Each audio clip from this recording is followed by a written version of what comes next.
Hello, good morning. Welcome to the Sunday Supplement. Coming up on today's show, it's Derby Day in Manchester, but are City clean after claims they misled UEFA to get around financial fair play rules? Rooney, he's back for England, but how will the return of the country's former captain benefit the national team? And it's VAR this, VAR that. Charlie Austin launches an extraordinary attack on the referee Simon Hooper after disallowing his effort against Watford yesterday at St Mary's.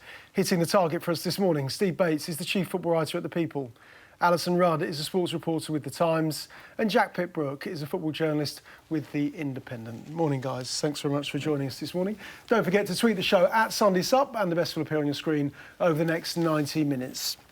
OK, let's have a look at the papers. A lot of them, of course, naturally focusing on the big game of the day. It's at the Etihad, and the mind games have begun between Guardiola and Mourinho. It's a huge game between Manchester City and Manchester United this afternoon. Of course, you can watch it live on Sky. The back of the Star this morning, under pressure. Pep says the world is watching the referee, Anthony Taylor, born in Wythenshawe. But, of course, he will be neutral. Italian gob, Juventus played Manchester United in the week in the Champions League, and according to John Richardson this morning, Mourinho covered in spittle, which provoked him into that ear-cupping gesture. At the end, magnificent win for Manchester United. They came from behind after Ronaldo's goal. They won 2-1 in Turin. Back of the Sun this morning, I feel sorry for Jose. Sympathy coming from Pep Guardiola, these two old rivals clashing on the touchline later this afternoon. We'll get on to this man a little bit later in the programme.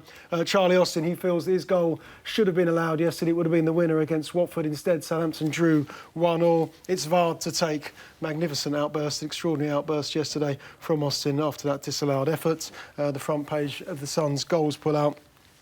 Tribute to Vichai Srivadhanaprabha yesterday at the King Power Stadium. Never forget.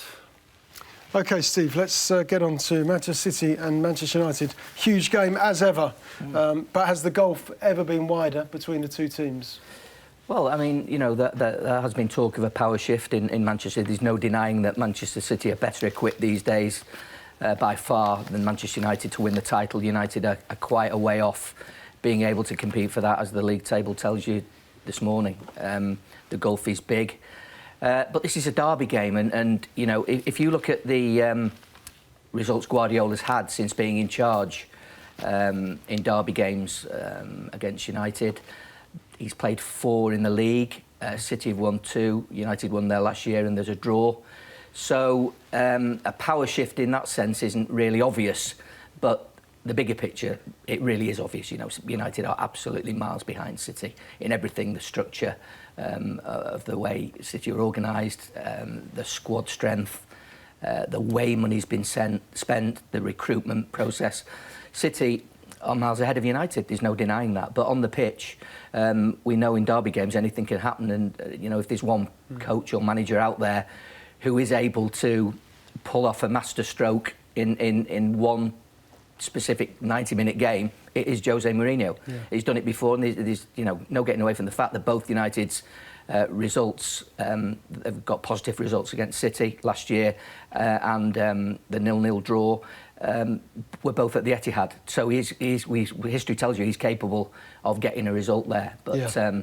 You know, I've seen people playing down the derby this week, saying it's not important in the overall picture. I think it is, because United are already 9 points behind City, and they can't afford to go 12 points behind. No. So a draw, I think, would suit Mourinho, and I think the suspicion is that he will try to kill the game today. He won't be as bullish and offensive as he was against Juventus, perhaps in midweek. But you know, the evidence was there that if United do play like that, sometimes they certainly are better. Fortune favours the brave, and of course they won there last season, didn't they? They spoiled the title or the potential title celebrations at the Etihad last season.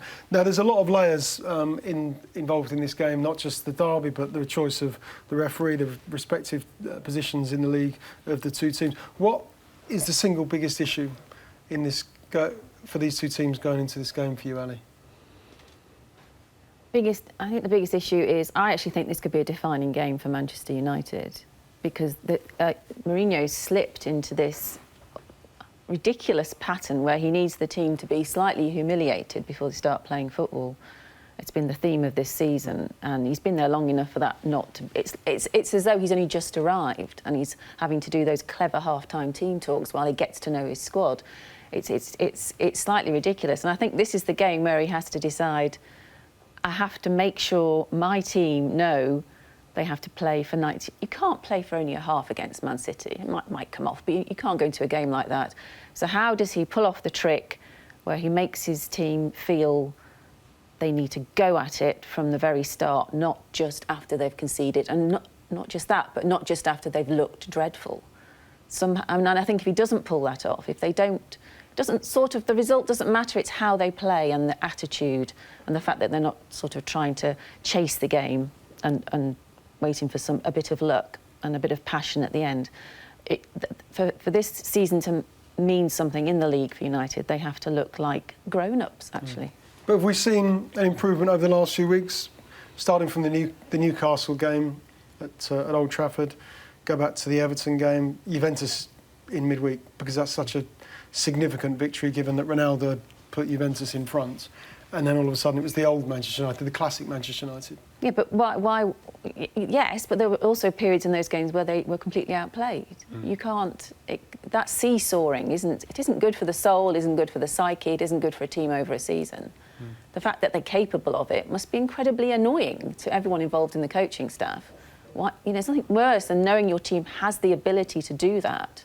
To, yes, play very well against those teams you just listed in spasms, but do it more consistently over the 90 minutes and believe that you can do it from the kick-off as well. A lot of attention on Man City this week, Jack, for obvious reasons, which we're going to get into in detail in part 2 of today's programme. But what is the challenge here for Manchester City against Manchester United? What is this game all about? What is this fixture all about for them now? I think it's about... I wonder whether it will be seen as being like a different type of game because it's a derby, or whether Guardiola will just want the players to replicate the same high standards they've shown all season. Like, City are playing better than ever. They're creating more chances, scoring more goals. They're controlling games even more. And I think that if City play as well as they can, then I don't really see how United can stop them. I mean, we saw that in the first half of that game in April at the end of last season, where City went 2-0 up at half-time, but should really have been 4 or 5-0 up at half-time. Like, if City are really on it, I don't think United can stop them. So that's really going to be the challenge, is not to let their normal level drop and not to let Manchester United into the game, which is really I think that's the only way United can get something, is if, for whatever reason, City misfire. I think the encouraging signs for United are that, especially in the game at Chelsea recently, where they were seconds away from winning that game, that was kind of a big second-half performance from them. Juventus was a really strong performance kind of throughout the game, although admittedly Juventus were the better side throughout, but United just didn't lie down. And I think that's a characteristic in that United side at the minute that is something that everybody's holding on to, the fact that this is a team who won't give up. I definitely get Alyson's point that, if United played the first half hour the way they did at Bournemouth, if they do that today against Man City, they'll be 4-0 down and the game will be over. So they can't afford to do that. And it is puzzling why they are sort of playing in that kind of very, very sort of that way early on, where they seem to just fall behind in games. There's no fight or passion or speed, tempo to their game. That only picks up when they go behind. They can't afford to do that today. Is Mourinho justified? Because there's some of his comments in the papers this morning reflecting on his first season at Manchester United. Why was that a success? Why was that seen as a success? A treble of sorts. Finishing the season with Europa League, getting into the Champions League. He said, look, I had Michael Carrick in the team, Wayne Rooney, Zlatan Ibrahimovic. Is he justified, and he does say, this is a rebuilding job? Well, it has been a rebuilding job ever since 2013 and Alex Ferguson left, because the team was in decline at that point when he left. So, yeah, there is merit in what he says. I'm not sure. They just won the title, by the way. I know this is. I know it's always forgotten, but it was number 13. Yeah, they did win the title. A lot of people were very surprised how they managed to win that. Current climate, they definitely wouldn't win it with that team because Liverpool, City, they've all improved. So that wouldn't have happened now. But yeah, they did win it. But since then, I think with United, the recruitment's been disastrous, really. They don't seem to have a coordinated policy. It's a scattergun approach. They go for the big name rather than somebody who can actually fit into the pattern. And I can understand Mourinho's frustration sometimes because, clearly, again, he's alluded to the fact that, without mentioning Guardiola and City, that Guardiola's able to buy a complete defence, and if he doesn't like a couple of the players in it, he just goes out and buys it again. you know, and that is kind of pretty hard to take for Jose because he hasn't got that. He's not afforded that luxury at United. But you know, City has spent $250 million on a back four and a goalkeeper.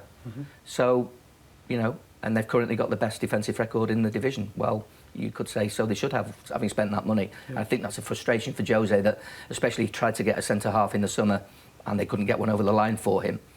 But the other side of the coin is that he's bought 2 of the centre halves that, you know, he's complaining about. So, you know. Do you buy that argument, Ali, about the respective spend of the clubs? Well, it's always what you fall back on if you're not doing well. The team that's doing better than you has got more money, so it's not fair. But Mourinho's been there long enough to have had time to shape the team and to work out. I mean, it's not just about buying the most expensive, it's about working out the balance of your defence and how it works together. And he's bought big and then rejected quickly. I don't really buy the excuse. I mean, he spent £89 million on Paul Pogba, got Sanchez in on, what, £400,000 a week? Like, he has not been short of money to spend. I think it's quite a convenient argument for Mourinho to bring up now, to make it look as if he's having to kind of make do with the bare bones. In reality, he's got one of the most expensive squads ever constructed, and Guardiola is simply out-coaching him. Yeah. Should he be doing better then? Yeah, they should be doing much better. They should be doing much better with the players they've got, the ability they've got all over the pitch. They've got the best goalkeeper in the world, and they're miles away.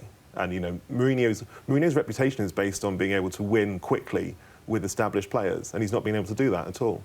He did it in his first season, didn't he, with the trophies? But people expected him to kick on from there. And I remember when he first came in, the day he came in, I remember his press conference, and he told us that day that he would need some transfer windows to get this right. Well, he's had them. Yeah. And you know, as you say, they're really no further on. And the defence, if you look at it, has been, for the last 18 months, 2 years, a bit of a car crash. It's a mess. They've allowed, you know, the full-back positions to drift, whereas City have gone and spent 50 million on Kyle Walker, virtually the same on Benjamin Mendy, 104 million on Stones and Laporte. They've been decisive, City, and it's down to recruitment. I'm not saying it's all Mourinho's fault, but he must take some of the blame. And I'm not prepared to blame him all the time for United's results, because I think the players have let themselves and the club down on many occasions.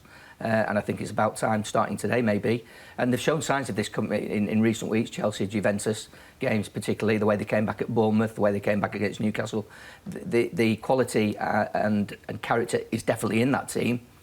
But my concern is the team's lacking a leader. You know, you look at all the other top teams, they've got leaders. United haven't got any leaders, and that's the big problem. Both teams have definitely got match winners, though. I'd like to talk about one of them, which is Raheem Sterling. New contract for him this week. Has he established himself as one of the best players, one of the most important players in the Premier League, not just for Manchester City with the way that he's been playing? And let's also take into account his Wednesday night, his brilliant goal against Shakhtar. But I'd just like to mention or ask for your thoughts on the penalty as well. I think he's in scintillating form, and the nice thing about watching him is he's still so young, and you feel you're almost watching a great player being born, and he's grown up so much. And I loved his comments after he said, I didn't want to go for my hat trick. I wanted to set up a teammate who's always looked out for me. He just sounded almost like a different person. It's like he is growing up in front of your eyes. He's thinking about his role in the team. He's thinking about his football. He's thinking about the image he projects and his pace. He's using his pace beautifully, and he's scoring more goals. He's looking more lethal in front of goal. He's going to be such an important player for quite a few years to come. So it was a bit of a shame he didn't top all that off by saying to the referee, no, I just screwed up, mate. It wasn't a penalty. And then Not because I think it's a morality in football and all players should. I just think in the context of how his image has blossomed and his form has blossomed, and how mature he sounded when he did pass up the opportunity to score his hat trick. I think he would have looked back on that incident and thought, I lost a lot of ground in people's eyes because I didn't go up to the referee and say there just was no contact at all. But for doing nothing, you're criticising him. For doing no, but did you see his face? He looked kind of confused. Like it was almost like the cogs were whirring and he was thinking, what am I supposed to do at this point? Because clearly he didn't know that they were going to win 6-0, and he probably was thinking, I don't want to let my team down by giving up the chance for a penalty, but I know that that was all about me and had nothing to do with the defender. So you can see he was probably thinking, what's going on? It wasn't like the usual penalty discussion where you want to work out, was the contact significant or not? There was no contact. It was all about him. It was a clear chance for him to say something. We know there was no contact, but did Sterling know? Did Sterling go down 100% knowing? I think if you're a footballer, you know if you've you've accidentally kicked the turf. It didn't look like a natural dive, did it? It wasn't a dive. No, it wasn't a dive. I'm not saying it was a dive at all. It looked like he tried to chip the ball, kick the ground, but because it was such an unusual thing to happen, it's quite possible that he might have felt that the defender had touched his ankle on the way over. I think it's setting like a really unfairly high bar on like footballers' behaviour on the pitch to say that Sterling should have turned down a penalty which he didn't know that he'd earned, but he thought maybe he had earned. To say that he should have given that up simply because City were playing a lesser team, I think is unfair. I think it's unfair on Sterling that he's been criticised for this. He's done nothing wrong. And also, had Sterling approached the referee, then the referee's got to make a decision. He can still overturn it. Right, yeah. He can still be persuaded. Completely. And there were, it's not his job. There are, not only is it the referee and the assistant referees, but there's the additional fourth and fifth officials. There are 5 different people whose job it is to get to that decision. None of those people are Raheem Sterling. It's completely unfair for him to criticise him for this. Just want to touch, Steve, as well, on the referee Anthony Taylor today. Yeah. From Wythenshawe, suburb of Manchester. Yeah. The insinuation here, Steve Miller's piece on the back page of the Star this morning, saying that it's a Manchester suburb with strong links to the red half of the city. But firstly, is this the best referee in the Premier League? Should he be taking charge of this game, given where he is originally from? Yeah, listen, I'm sure the Premier League could have avoided this by appointing another referee from well outside the area, but clearly there's no problem on their behalf about the reliability or the ethics of Anthony Taylor. Yeah, he is from Manchester. Do we know he's a Manchester United fan, as he's being suggested? I mean, I remember the uproar last season when he was given the Man United-Liverpool game as well, and Jose was quizzed about that and sort of thought it was unfair that if something happened in that game, then it would immediately come back to the fact that Anthony Taylor has Manchester connection. So I think in that sense, it was far more reckless of the Premier League to put him in charge of a Manchester United-Liverpool game than it is to put him in charge of a Manchester derby. I think we've got to be sort of grown up and sensible here. Do Manchester City, do Manchester City fans seriously think that if Anthony Taylor, and I don't know whether he claims he supports Altrincham, who were a non-league team, so, are we really saying that he's going to be biased towards Manchester United? I think not. I remember years ago, Dermot Gallagher, when he was a referee, there was loads of rumours that he had a Manchester United tattoo. Utterly ridiculous. Yeah. So I think there's some paranoia here going on. And listen, around these big games, everybody likes to have a bit of a backstory and something that... Whip it up. Yeah, whip the hype up. I don't actually think this fixture needs journalism, it'll never take off, Steve. Whipping up, but I think it's a bit of paranoia if Man City really think that Anthony Taylor's going to be biased in favour of United today. Having said that, if he gives United a last-minute penalty to win the game, I might have a different view. Yeah. OK, it certainly is a big game at the Etihad this afternoon between Manchester City and Manchester United. But City, they've got bigger issues off the pitch. They're winning, but they're doing it fairly. More on that next.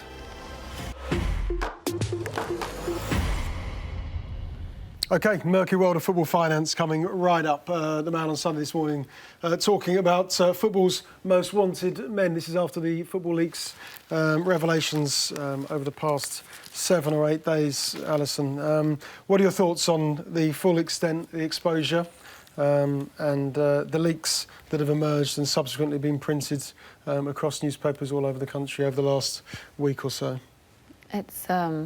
It's a curious one from a journalistic point of view. This is a mass hack of emails, which we don't do in this country to get stories. And as far as I'm aware, there are no British newspapers who've funded this mass hack.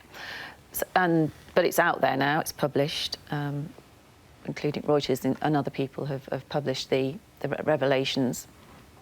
And so the media, British media, have to analyse what's been exposed.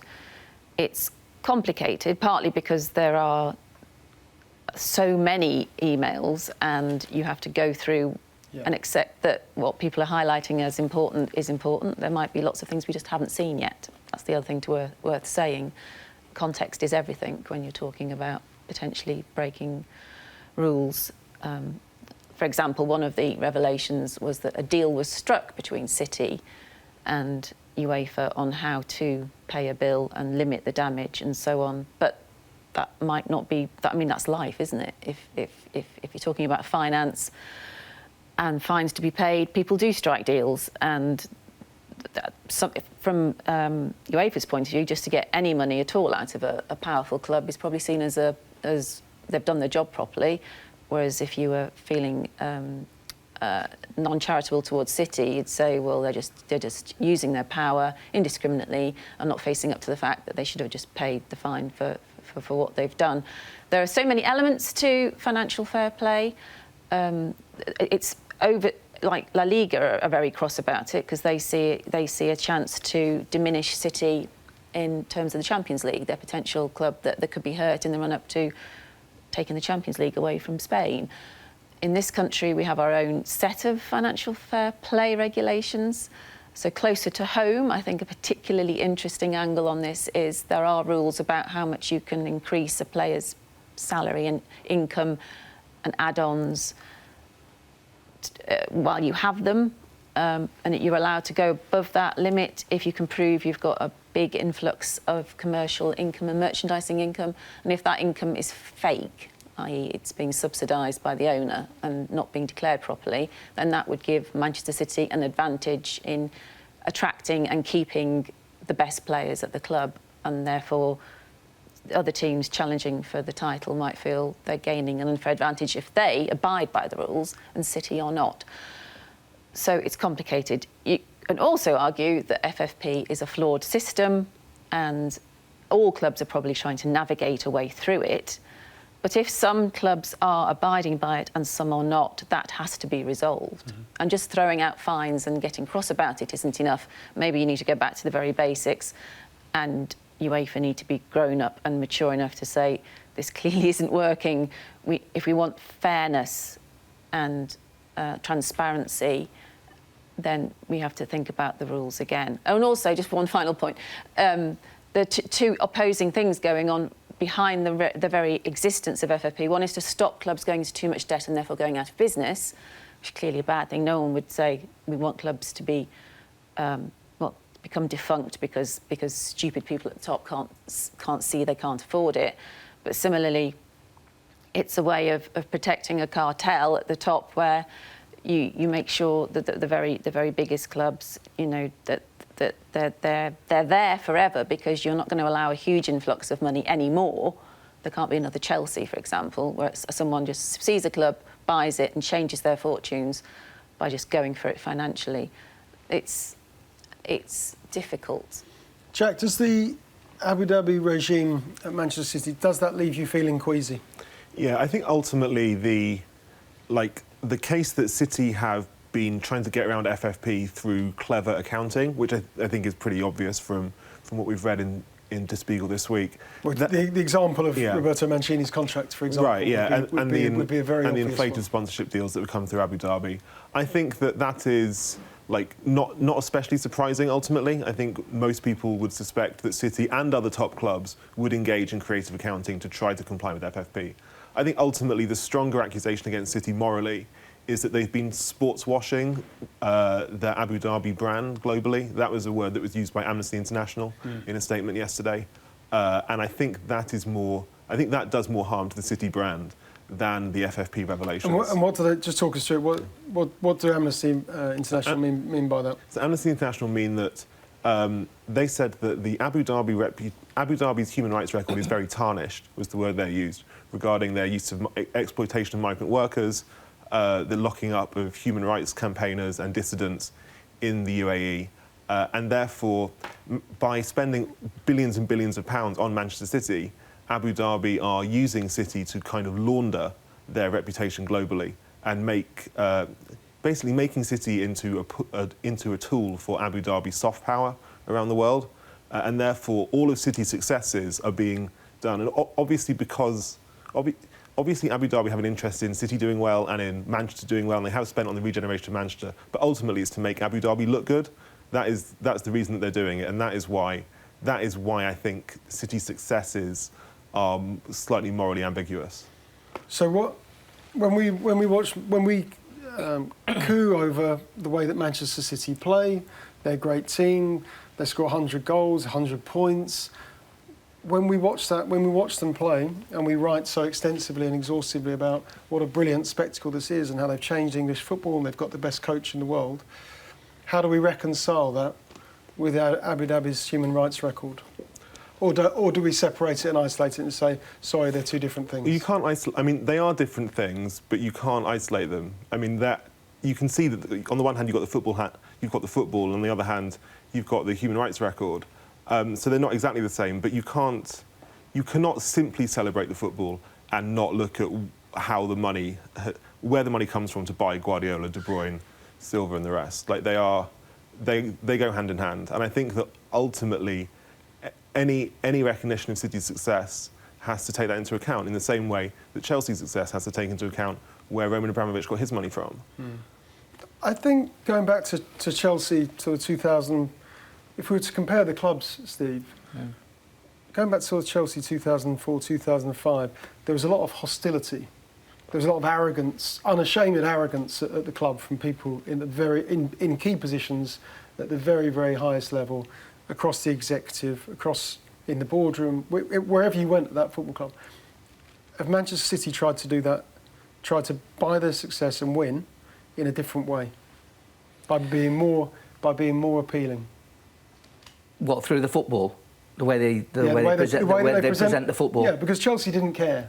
No. They didn't care if you didn't like them. No. Whereas Manchester City, I think, going back to Jack's point, they actually do care. They want to be liked. Certainly, which is why Guardiola obviously came out in the week and said that, no matter what accusations were levelled at them in a financial sense, that should not detract from their achievements on the pitch. But I think they're kind of intrinsically linked, aren't they? Because, if FFP had been rigidly applied and City had not, perhaps, and we don't know for sure whether they did or didn't, flouted the rules on that with a creative accounting, would they have been in a position to spend the kind of money that they have spent?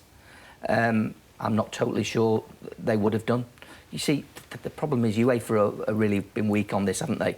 They've put FFP in place to protect, as Alyson said, a cartel at the top of European football who didn't want to see new money coming into the game.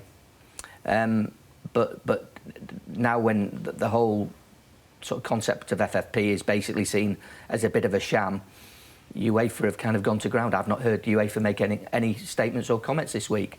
Premier League have, and they've said that if they find that any of their rules have been broken, they will act upon it. UEFA have been completely silent on this, so there's complicity within UEFA as well too. Because of course UEFA don't want the big clubs like Manchester City and PSG filing lawsuits against them. And it has been said that City would have been prepared to go to legal redress on this and tie UEFA in knots for years to come with a barrage of lawyers. It's a shame that it's come to that, and it's a shame really that I'm afraid City's achievements will be slightly tarnished by this. They will be. It's inevitable. Whether football fans out there really care that much, I'm not so sure, because football, as we've long known, at the very, very top is a murky world. And it's a murky world in business. But you cannot have, regardless of whether you think FFP is ridiculous, you can't have some clubs abiding by it completely. No. And some flouting it. Yeah, City have gone from 0 to 100 in double quick time. They really have. From 2010, 2011, when they didn't have a league title, they've now won 3. They've ploughed a lot of money in. They're now seen worldwide as a team who play the best football outside of Barcelona. So they have done really well, but I don't think you can get away from the fact that, in the background, that kind of massive achievement, the acceleration of their progress, has been down to creative accounting. And what these stories really show is how much more powerful the big clubs are than the organisations that are meant to regulate them. Like, there seems to be almost no chance of the Premier League doing anything, in part because ultimately the Premier League is not really a regulatory body, it's a members' club. And similarly, the fact that Gianni Infantino, when he was General Secretary of UEFA, he went to City and PSG to try and almost to ask out what sort of punishment for breaching FFP they thought would be appropriate. Yeah. What would you like to pay? Exactly. That is no way to do justice of any kind. Like, that shows you what a weak system there is, and ultimately how City and PSG, as Simon Pearce said in that infamous email, City can do what they want. They can completely do what they want. Will Manchester City fans who are at the game this afternoon at the Etihad, will they care? No, it's a derby, first of all, and that tends to just make your brain wobble slightly and your heart tremble, and you won't think of anything but winning on the day, and hopefully winning well. And you'd like a dose of humiliating the opposition thrown in to boot. So during those 90 minutes and the bit around the edges, no, you won't. But I dare say down the pub it will be a topic. And it may even be that some City fans take it as a badge of honour that their club have treated FFP as a bit of a mosquito on the shoulder, and they've just had to squash it so they can carry on doing what they do. A lot of fans of opposing clubs have been saying for a few years that City have bought their title. They bought their titles. So I don't think there's anything revelatory here in what we're seeing. These allegations have been on the table for a while anyway. OK, there may be more to come. We're told probably in the coming weeks there will be more damaging allegations and damaging emails. Whether those were harvested legally or illegally, I'm not so sure.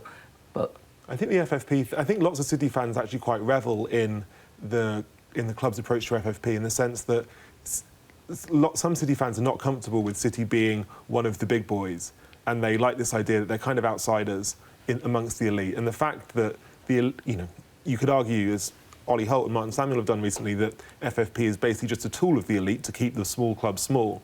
The fact that City have seemingly managed to sidestep this and annoy lots of the big boys in doing so, I think it kind of appeals to that sense amongst a lot of City fans that they are unpopular amongst the elite and forcing their way into it. Well, in terms of the potential action, will we see any from UEFA, from the Premier League, or UEFA? There's a whole list. There's a whole list of potential punishments. They range from points docking to limiting your squad for the Champions League, pushing you away from the Champions League, more fines. Because, as Steve points out, there's always the threat of lawyers. Yeah. I don't think anything other than a moderate fine will ensue. In terms of newspapers and the Spiegel revelation, Steve, there was no nervousness in the media about publishing these allegations. Why was that? Well, as soon as they came out, every website and every newspaper pounced and said, we're printing that. Yeah, well, why wouldn't they? I mean, the Spiegel seem to have done a lot of homework. They seem to have an email kind of trail. But in terms of potentially the illicit nature of the acquisition of those emails and the correspondence. Yeah, well, obviously Manchester City are pointing to that as being wholly illegal, and probably why they're not commenting at the moment is because the way they were harvested may be, and we don't know the complete way. The Spiegel say that they got them in a perfectly legal way, but it seems difficult to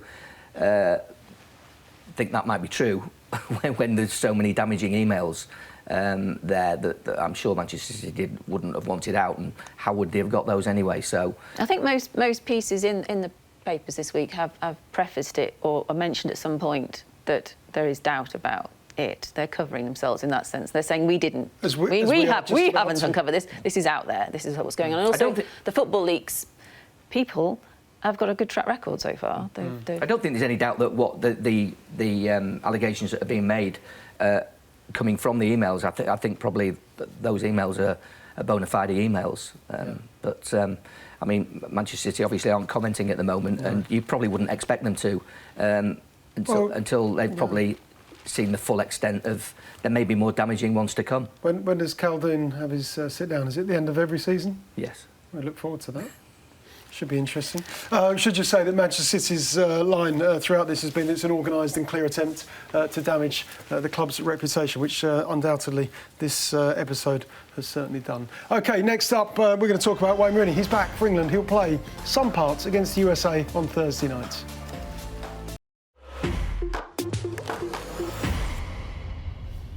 Well, now we've got the serious stuff out of the way, we can relax and have a little bit of fun, I think. With us this morning, Steve Bates, Alyson Rudd and Jack Pitt-Brooke. Let's just remind you what's in the papers this morning. Sunday Telegraph, a lot of Derby Day action around this morning, as you'd expect. The mind games have begun. Man City play Manchester United later this afternoon. The game, of course, it's live on Sky, 4:30 kick-off this afternoon at the Etihad.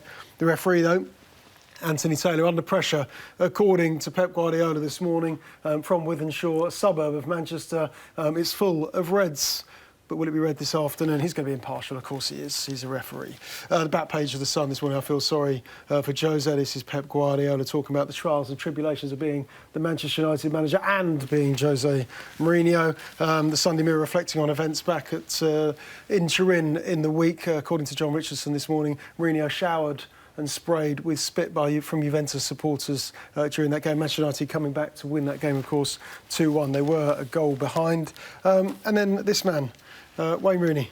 He's not a charity case. This is Jonathan Northcroft's compelling case this morning in the Sunday Times, referring to Rooney's inclusion in the England squad for the game against the USA, but not for the Croatia game in the Nations League. He is back for his 120th cap. Jack, your thoughts on the way that this has been handled, and could it have been presented any better? Could it have been presented and projected any better, so that an entire country was convinced that this is somehow a good idea? I think it is a good idea. I think it's a great way of honouring Wayne Rooney's international career and a good way of bringing attention to the Wayne Rooney Foundation. Yeah, maybe it could have been handled better. I'm not sure. I think that maybe it could have been sold better to people. And the fact that the news only came out what is in Mike McGrath's story last weekend suggests that maybe that makes it look as if it was thought up quite recently. Like, I think the decision, the FA only made their final decision a few days before then, apparently. But I think we shouldn't allow issues that we might have with the communication strategy to get away from the fact that it's a nice idea. I think it's a great idea. And to be honest, I'm slightly surprised by how critical so many people have been over the course of the last week. Does Gareth Southgate really believe this is a great idea? His press conference at Wembley on Thursday, Ali, he said he hadn't even spoken to Wayne Rooney. Well, it undermines his statement that there are no cheap caps anymore for England players. You have to earn them. For a manager, a national team manager who is trying to completely change the way the national team is run, take it very seriously, have a long-term vision, aim towards winning something, coming reasonably close at the World Cup, it just seems to suddenly go off kilter. If England had won the World Cup, I wouldn't really have a problem with it, actually. I just think the fact that we're supposed to be building for success in a ruthless manner, to suddenly start having to have all this time taken up with how... Well, I don't even see the problem. He's got 119 caps. That's a lot. Be happy for him. He's got a lot of caps. We just need to make it a round number. He can turn up to Wembley if he wants and promote his charity and do some keepy-uppies at half-time and maybe tell a few jokes or something to get people to put their hands in their pocket. I do not see why it's necessary for him to come out on the pitch. I think it undermines the sort of atmosphere that Southgate's trying to create. The idea that his team might even need Rooney to boost their morale or their energy levels or to give them advice is also counterproductive. Southgate is supposed to be on track with all that. It's a sideshow, and I don't think an England team that want to win something need a sideshow. Well, in terms of the integrity of the fixture, Steve, and the one thing that occurred to me, or was put to me in the week, was, well, OK, so it's an international friendly. What if England are losing 1-0, Southgate's made 5 substitutions, but he has got a commitment to put Wayne Rooney on when he's maybe got, I don't know, Callum Wilson. At the time, Danny Welbeck would have been in the squad. Of course, we know that Welbeck has withdrawn through injury. But he is now put in a position where he has to put Wayne Rooney on, regardless of how many substitutions he's made and whatever the situation is. His management of that game is being dictated to by Wayne Rooney. Disagree. I mean, But he's got to put him on. He's got to put him on England. But by the very nature of the fact that what this game is now, a kind of salute to Wayne Rooney, that it means the result doesn't matter. So it does, Neil. For me, it means the result doesn't matter. That has been taken out of Gareth Southgate's hands. The very fact that this has been, if it has been foisted upon him, and he's been told, look, we're going to do this, the FA have told him, then immediately the result of the game doesn't matter, and he cannot be held responsible for that. If it was his decision, maybe it would be slightly different. I don't understand why everybody's getting really upset and aggravated about this. I think in football, and we've seen with the tragedy at Leicester, we've seen there are far more important things out there than this. Steve, I don't dispute that, but I can't. I've got to separate what happened at Leicester City with Wayne Rooney. Yeah, no, absolutely. But I think there should always be place in football for little moments like this. Why not? I mean, it's just like we don't want to suck the fun completely out of football. You know, the game's rulers tried to do that for us, and UEFA and FIFA. I think there should always be a place for a moment like this to, you know, listen, this is not seriously going to affect England's plan for the next 2 or 4 years. It's just not. You know, and anybody who says it is, I'm afraid, I think they need a reality check. This is maybe a 10-minute cameo in a friendly. OK, if this was in a kind of a qualifying game, for sure, that would be wholly inappropriate. It's not. It's in a friendly.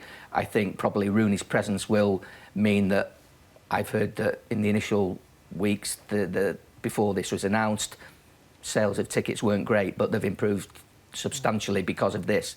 And I think it's a fitting way to also applaud and give a final send-off to a player who wasn't afforded that when he sort of left the England fold. Really, it was he sort of didn't come back, having initially been dropped, and then when he had the opportunity to, he kind of stepped aside and said, "No, my time's done." So I think this is a fair way to honour his career. Also, if he'd have been on 124 caps, for instance, Peter Shilton's got 125. If we were at a point where he was going to draw level with Peter Shilton, then I think that would have been wholly inappropriate, just to give him a farewell send-off. I don't agree that, you know, England caps are devalued. You've only got to look back in history, the last 10, 15, 20 years. Some players 20 years ago who got caps should never have been near an England team. But, you know, that's a whole different debate. I think, you know, just see this for what it is. Recognition of a great player who, let's face it, was England captain for a long time and who is England's all-time record goal scorer. Let's not get too bogged down in the rights and wrongs of it, because there are arguments on both sides for why it should or shouldn't happen. But should Southgate have had a bigger say in this? I don't know whether he did or didn't. Yeah, OK, yeah. Do you feel... I don't know whether they did or didn't. I mean, you know, people might say, well, you know, is it right to link a player's personal charitable foundation with an England cause? But England are right behind his foundation anyway. Listen, I'm tempted to just not overanalyse the whole situation and just see it for what it is, and, you know, a fine and fitting tribute to a guy that has given a lot for England. I think some people are overestimating the competitive integrity of this friendly against the US anyway. Gareth Southgate said at his press conference on Thursday that he's going to play a very different team anyway, like mainly young players and fringe players, so that he can play the strongest possible team against Croatia on Sunday lunchtime, which is the big game. And that means that realistically, it's not like Rooney's getting in the way of anything. Yeah, the only thing I'll say, Jack, is that as newspaper reporters and reporters across the media, we invest a lot of time in the national team. We will spend 4 days, Monday, Tuesday, Wednesday, into the fourth game. A lot of time, a lot of energy will be invested in this football match. No matter who the opposition is, it's England, and of course we are exceptionally privileged to be in a position where we report on the team wherever they play in the world. But also, this is an international break. The Premier League has been stopped at this moment in time. A window of opportunity. The Premier League is stopped in order to play international football, so that football managers at that level can prepare their team for the Nations League game. This is the springboard to the Nations League game. It's USA, then the bounce goes on to the Croatia game. This is the point of the international break. It's for the managers to be able to refine their squad and their team in order for them to be successful at the highest level. That's why there is an international break. I get that, but Southgate said that he will only bring on Rooney once he's learned everything he needs to learn from Thursday's game. So I don't think it will be until, let's say 70 minutes. I think that it won't stop Southgate from doing anything he needs to do to help England have the best possible chance of beating Croatia. I don't really see the problem with it. And I do think that Rooney deserves it. People are talking about him as if he's a competition winner. He scored 53 goals for England. He's still playing at a very high standard in the MLS. He's only 33 years old. He can still hack it. He can still do what he needs to do to be worthy of a place in the squad, I think. It was his choice to retire, remember, in the first place. And he brought that forward. He was only ever going to retire. The initial plan was for him to retire in 2018 anyway. I think the fans will be less outraged, perhaps, and I can understand why we as a kind of industry are kind of questioning this, because that's our job and that's what we do. And,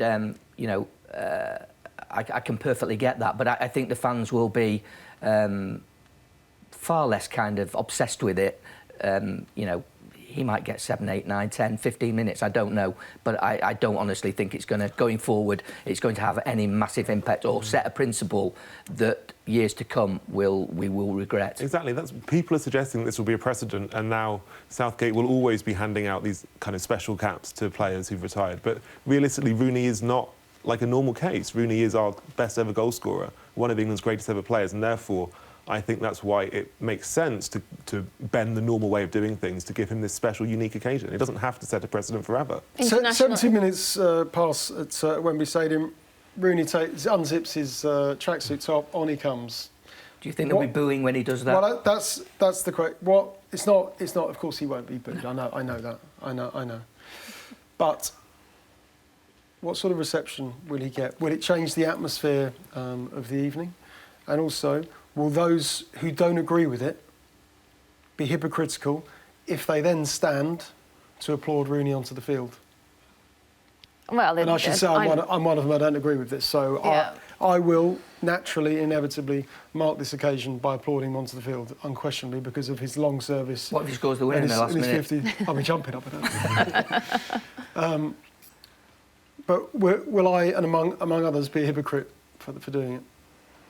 No, it's polite. I don't have a problem with people clapping, even if they argued he shouldn't be there. But I'm not going to change my mind. I do think that one of the tough jobs of being an international manager is convincing clubs that they should release players for friendlies, and that when the Premier League shuts down, as you say, this is serious business. It does feel a bit like a circus. I also think it's slightly insulting to the United States, who are in a period of turmoil and will be taking this game very seriously if they have any intention at all of getting their act together again after the mess they made of non-qualification for the World Cup.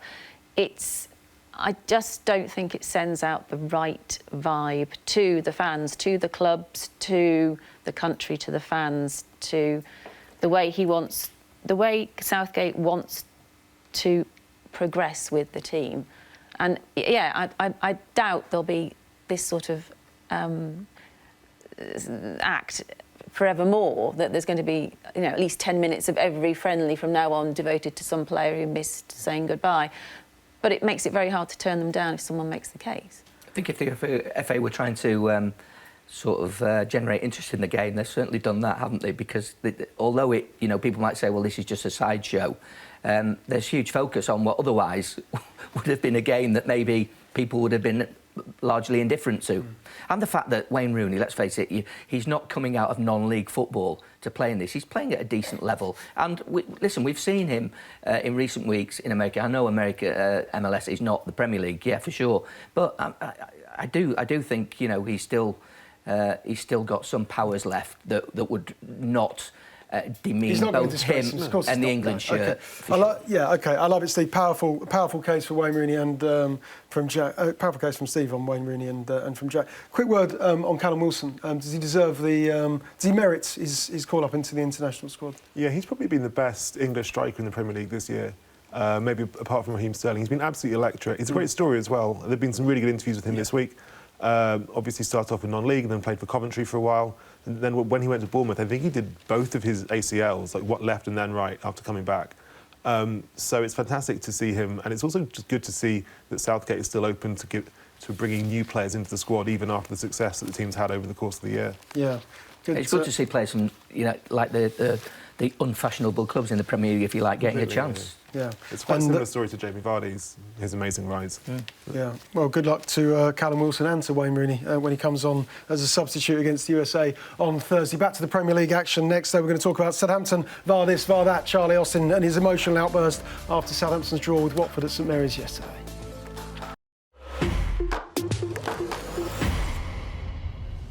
You thought you had the brains trust of Britain around this table this morning. We've just been discussing Gareth Southgate's comments about a duck egg. He said Wayne Rooney is not a duck egg in his press conference at Wembley on Thursday. And we actually don't know the origin. We can't work out exactly what a duck egg is. Now, everyone's baffled on this table. But if anyone at home can explain to us at Sunday Sup, we will tell the nation exactly what a duck egg is. After us here on the Sunday Supplement, Ben and Cammy have got goals on Sunday. Ben, good morning. How you doing? Morning, Neil. Morning, everybody. Morning. So we've got a cracking show lined up, haven't we, Cam? We have indeed, yes. All the drama down on the south coast, of course. We'll be talking through those bits and pieces as well of the company being joined by Jermaine Pennant. Jermaine Pennant's our guest on the show. Obviously, we're going to be talking to him about football. I know he's done all that reality stuff, but we'll be talking football and talking about his book as well. John Cross, who's regularly on with you guys, he wrote the book, so we'll be talking to him a lot about the football in that book. And whether he can remember where he's parked his car. Coming up at 11 o'clock for Goals on Sunday. See you in a bit. Thanks, Ben. If you'd given John Cross half a chance, he'd have been on Goals on Sunday alongside Jermaine Pennant on that sofa this morning as well. Only joking, Crossy. Let's talk Charlie Austin and his outburst yesterday. Everyone seemed to love it, and the very nature of it. It was spoken from the heart, wasn't it? Very emotional yesterday. Thought his goal should have been allowed. Should it have been allowed? And what do you think of his subsequent comments? Because we know what's coming next. Monday morning, Charlie Austin charged by the FA. Yeah, but I think people loved the comments, not because of what he said, but because he wasn't playing mind games and he wasn't making excuses. It was genuine. He couldn't believe it, and it was emotional and passionate. And they've been so coached, haven't they, Premier League footballers, to not really say much at all. That it was nice to see what it really means to him and their club in trouble. Should the goal have stood? Actually, I don't think it should, because I would argue. Well, it depends what's going on here. If the referee has apologised because... This is not a show to sit on the fence, Sally. No. But if the referee has apologised because he thought Yoshida had actually headed the goal in, he'd actually not seen something that didn't actually happen, then I can see why Austin would be apoplectic, because that happens occasionally in the game that something didn't actually happen. It's like a ghost goal or something. But in fact, if you apply the laws of the game, I think where Yoshida was standing as the goal went in, that has to affect the goalkeeper. You might be able to draw angles and say, or maybe he wasn't in the line of sight, but I think his presence so close to him, he had to be thinking about what would happen if he darted towards the ball, if there was a deflection, and there was a deflection. So I think even if there had been VAR, and that was Charlie Austin's point, that referees need help, and if there'd been VAR, his goal would have been allowed. I think if a calm official had then gone to the monitor and looked at it, he could quite easily have said, actually, I think on balance, that is a goal where the Yoshida was interfering with play and therefore was offside, and therefore the goal would not have been given. I think it was definitely the worst decision of the season. Worst? Yeah, I think so. It was certainly the worst that I've seen. It was such an obvious... Sterling penalty? I think this was worse. It was such an obvious goal. Like, I disagree with Alyson. I don't think that Yoshida was interfering. I think he was sufficiently, far to the right outside of Ben Foster's eye line. And the ball passed a good yard in front of him. He was nowhere near heading it. And ultimately, that is what the decision was given for. Let me show you a picture on the front page. It's brilliantly captured. I'll actually show it first to people at home who haven't seen it. But Charlie Austin connects. He's actually setting off to celebrate with Southampton's fans and his teammates. And Yoshida he's admiring it. Ben Foster eventually getting across, nowhere near it though, of course. But when you see that, do you still hold the same opinion? I think so, yeah. Because also, on Match of the Day, they said that it was disallowed for Yoshida having headed it, not even for the interfering point. And that's why it was so wrong, because he so obviously didn't head it. And also, let's not forget, the ball deflected off the defender, which meant that it actually looped quite slowly. It's not like it was whizzing past Yoshida. It looped quite slowly up over Foster into the corner of the goal. So it's not as if the referees and the officials were kind of surprised by how quickly the ball was moving. If we had VAR, which is Charlie Austin's, of course, his colourful quotes last night when he said VAR this, VAR that. But what effect would VAR have had on this? Would it have stood? I don't know. I'm not sure we would know what way that would go. And you would still, even if VAR was employed in that, I'm sure even after VAR had made a decision, you would get people who wouldn't agree with it. As you know, we've got two different views here. Mm-hmm. I initially thought that shouldn't have been a goal. But then when I actually looked at the replays again, I thought, yeah, I could see why that should have been given and why Charlie Austin was apoplectic with rage. And the fact that, obviously, given the fact that 2-0 would have put that game out of reach, and Southampton are in desperate trouble, aren't they, down at the bottom? They are. What you could also say is that Southampton shouldn't be too upset because Watford should have had a penalty earlier. Nathaniel Chalobah was obviously cut down by Ryan Bertrand. It was such an obvious foul. And therefore, maybe Saints wouldn't. I mean, Austin was saying afterwards that, we would have won 2-0, but in fact, under good decisions, maybe they wouldn't have won the game. Yeah, sure. There's some other issues at Southampton behind the scenes as well, because Les Reed and Martin Hunter, both fired by the club this week. Have they paid the price for Southampton's struggles on the field? Well, they have. You've got to have some sympathy because they've been asked as sort of directing operations and making sure that there is continuity at the club. So they were very pleased with themselves that they could lose Pochettino, for example, but Ronald Koeman they had lined up, and it looked like a club that was that they were far thinking. They accepted that they were a relatively small club, that players and managers would get poached, but they accepted that and they planned ahead. But then it sort of snowballed to a situation where they were losing all their best players rapidly, not reinvesting the money they got for them all that well, not recruiting the ace managers they had, slowly having overachieved to then underachieving. And that had been their shtick, if you like, that they could handle how tough it is to be that size club, and they sort of lost control of it. So that model has gone.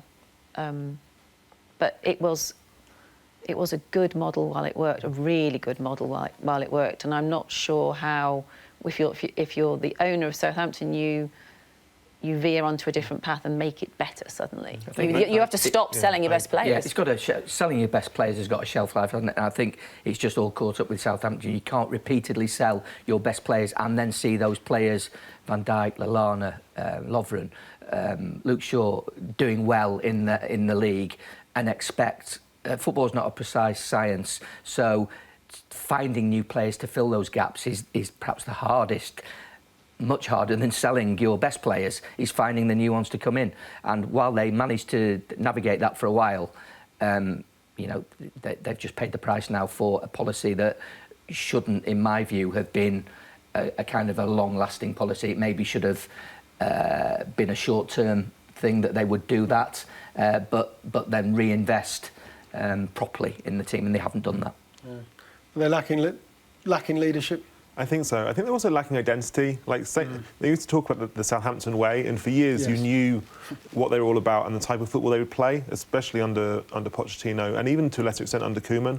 Whereas now they've done that. They've made that mistake that I think Sunderland and Swansea always used to make, which is that you get a manager in to try and keep you up, and Mark Hughes, he just about keeps you up, but then you keep him again, even though he's not necessarily the best man to build for the following season. But the problem with that is you get into like what I call the Sunderland cycle, and you eventually you get rid of the guy who kept you up last year at Christmas, then you get somebody else in, and you can just about stay in the Premier League doing that, but eventually it falls in on you. And I think that they've lost that sense of what they're meant to be, or what they're trying to do as a club. Yeah, it does feel like that. A little bit better result yesterday, though, drawing 1-1 at home to Watford, even though Charlie Austin thought his goal should have stood and Southampton should have gone on to win that game. OK, next up, we're going to talk about some of the problems at Fulham. Could be more on the way today. They play Liverpool. More on that coming next.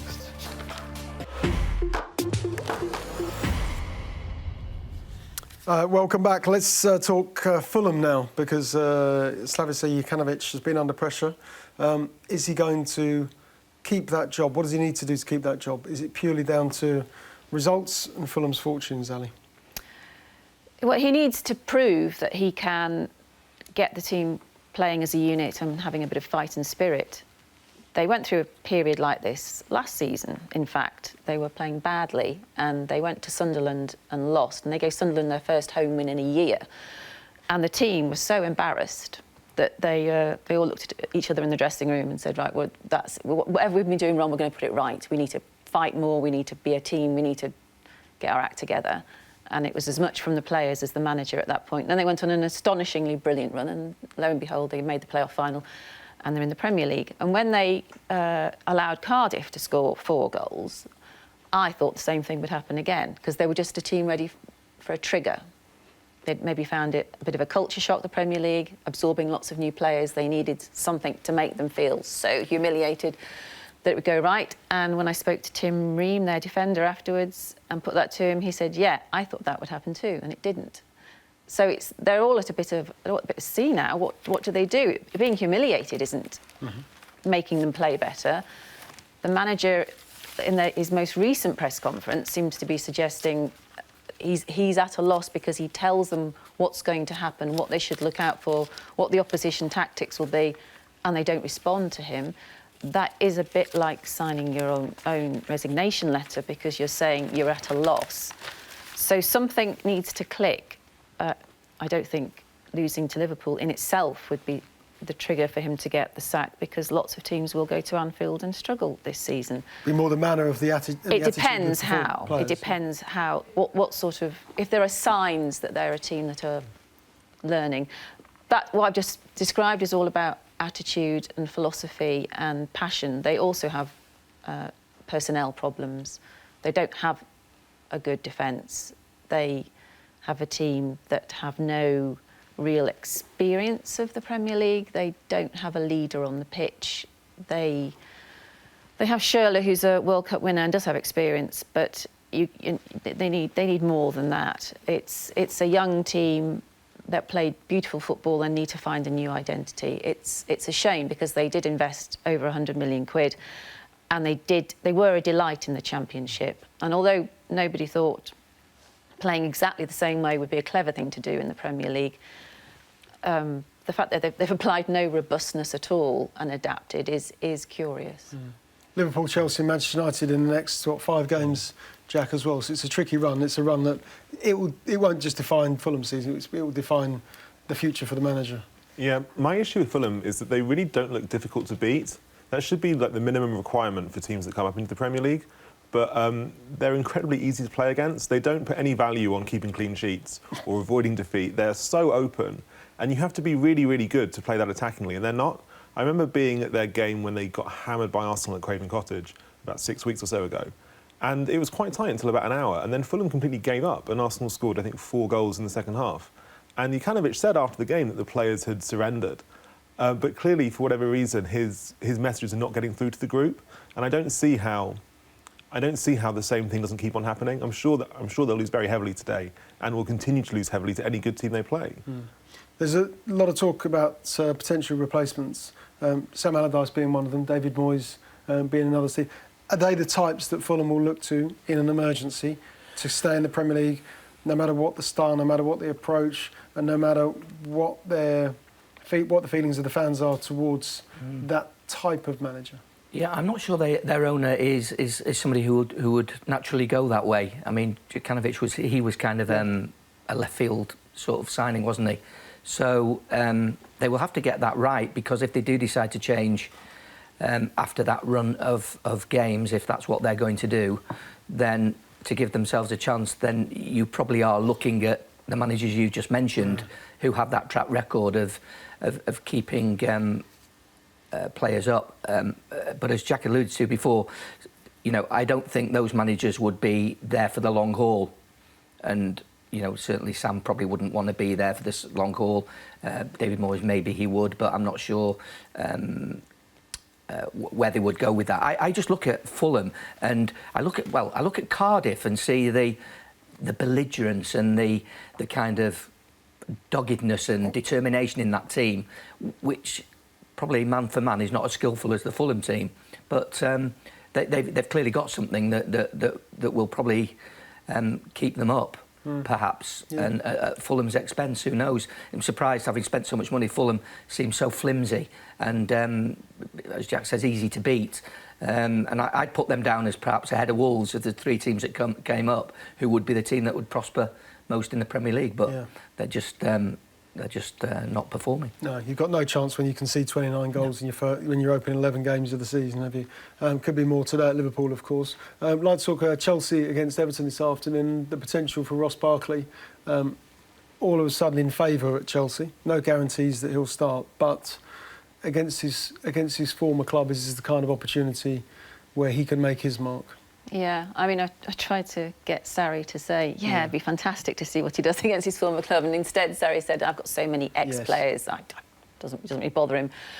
The nuances of it being his boyhood club, and the fact, but it is significant, and maybe he will get on. I don't think he'll start, but I think he'll definitely get on, because he's been quite bold, Barkley, in saying, I wasted time at Everton. I wasn't being coached properly. I was a good player, and they sort of let me do what I want, and what I needed was someone to help me take the next step up. And Sarri has worked really hard with him. And he said, I was with Chelsea midweek, and Sarri said, the first month I thought he's got a lot of catching up to do, but he did work hard. And now Sarri says, I'm not surprised at how well he's playing. It's always been for Sarri that English players, tactically are not quite there. And he says that Ross Barkley is now tactically ahead of Ruben Loftus-Cheek.